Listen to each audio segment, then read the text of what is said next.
అన్ని ప్రాంతాల మీద కూడా ప్రభుత్వానికి సమానమైన న్యాయం ధర్మం ఉండాలి. ఇక్కడున్న రైతాంగం దిక్కు లేక గత్యంతరం లేక కాలువలు రాక ప్రాజెక్టు రాక భూగర్భ జలాల మీద ఆధారపడతారు అధ్యక్ష.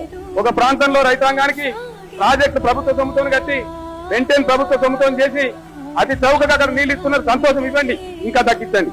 రైతులు దేశానికి అన్నం పెడుతున్నారు కాబట్టి వాళ్ళకి సాయం చేయని మాకు ఇస్తలేదు. కానీ వాళ్ళ దగ్గర ఎంత తీసుకుంటున్నారో తెలంగాణలో కూడా అంతే తీసుకోవాలని నేను డిమాండ్ చేస్తా ఉన్నా అధ్యక్ష. తెలంగాణ రైతాంగానికి వ్యవసాయానికి ఫ్రీగా పవర్ సప్లై చేయాలని చెప్పి నేను డిమాండ్ చేస్తా ఉన్నా అధ్యక్ష. ఇది న్యాయం చేసినట్టు అవుతుంది తప్ప ఇదేం గొంతెమ్మ కోరిక. My demand is right demand. ఏ నాటికైనా సరే ఇదే ఓల్డ్ అప్పర్ కృష్ణా ప్రాజెక్టు నుంచి మహబూబ్ నగర్ కాలువలు రావాల్సిందే. తెలంగాణ ప్రజలు వాళ్ళ న్యాయమైన హక్కు సాధించుకొని తీరుతారు అధ్యక్ష. ఇది చరిత్రలో జరగబోయే సత్యం, మీరు చూడబోతారు. హరిహర బ్రహ్మాదులు అడ్డమచ్చిన, ఈ తాత జేజమ్మలు అడ్డమచ్చిన, మీ కండ్ల ముందే పాలమూరు ప్రాజెక్టు కట్టి ఇక్కడ లక్షల ఎకరాల సాగులోకి తీసుకొచ్చి చూపిస్తాం.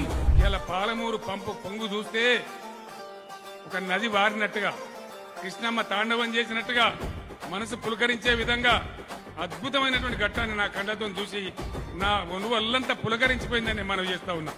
ఇంత మంచి కార్యక్రమం చేసి నా జీవితం ధన్యమైందని నేను మనవి చేస్తా ఉన్నా.